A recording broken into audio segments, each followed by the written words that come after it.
पिलो गीत चैनल में आप लोगों का स्वागत है। हमारा गाना सुनने के लिए धन्यवाद। अगर स्वर पसंद पड़ेगा तो आप लोग लाइक करना, कमेंट में लिखना। केही केरी घोड़िया बछड़िया के हारी हारी, दुबी चरई हारी हारी, दुबी चरई।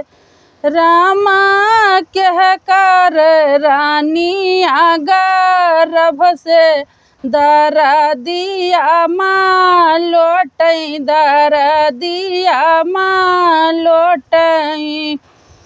केही केरा घोड़िया बछड़िया सोहारी हारी, दुबी चरई हारी हारी, दुबी चरई।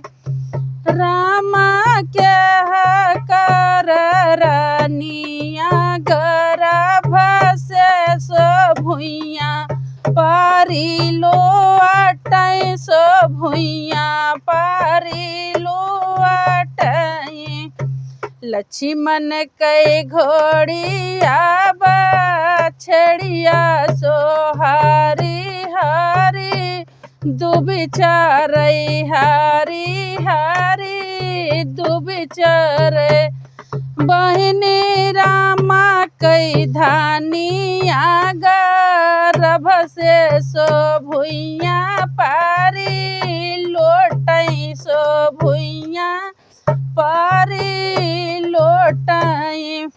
लक्ष्मण कई घोड़िया बछड़िया सोहारी हारी, दुबी चरई हारी हारी, दुबी चरई।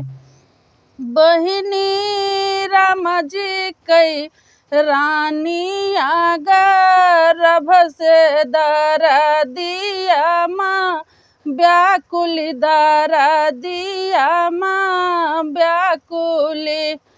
केनाया मैं जा गैया धीरातिया ये केना लोटा पानिया, ये केना लोटा पानिया हो।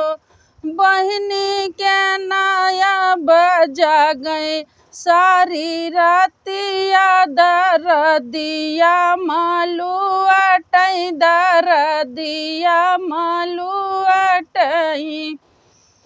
होत भुआर सूरज निकरत लालू आजान, नमलीना बाबू आजान, नमलीना। होत भुआर सूरज निकरत लालू आजान, नमलीना बाबू आजान, नमलीना।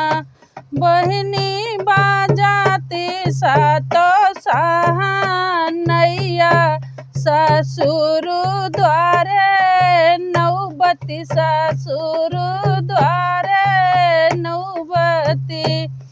बहिनी बाजाती सातो सहानैया ससुर द्वारे, नौबती ससुर द्वारे नौबती।